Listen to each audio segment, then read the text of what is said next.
Hi everyone and welcome to Learning Plan 4. In this particular learning plan we're going to be discussing what we call self-harming behaviors.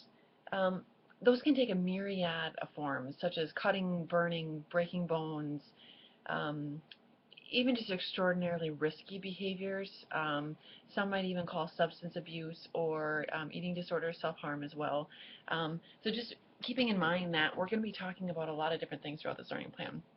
Well, oftentimes when we're talking about self-harm, we're looking at underlying mental health issues, trauma. Significantly, when we're talking about females, we talk about self-harm, we're looking at possible past sexual abuse.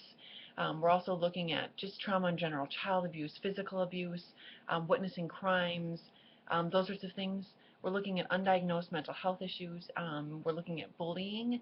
We're looking at dysfunctional families, domestic violence. Um, Unattached parents, and we're kind of seeing, okay, what's behind the self-harming behaviors.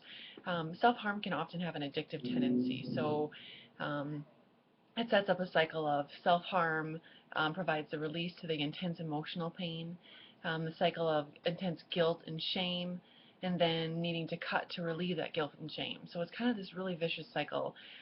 This learning plan can have a tendency to feel really emotionally intense. So I want to make sure that you're taking care of yourself. And oftentimes I think people don't really understand self-harm or aren't aware about how prevalent it is in our young people, in our community.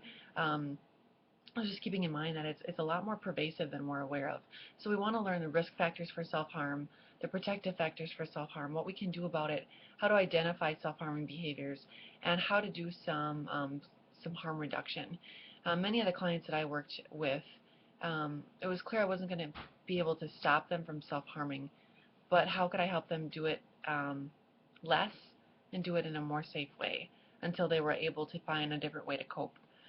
So those are my thoughts for Learning Plan 4 at this point. I'm really excited to kind of learn about something that is definitely affecting our youth, absolutely more than it ever has, partially because of the access to the internet. Um, so keeping in mind how the internet technology affects self-harming behaviors as well. So I look forward to diving into this and seeing where you guys go with it.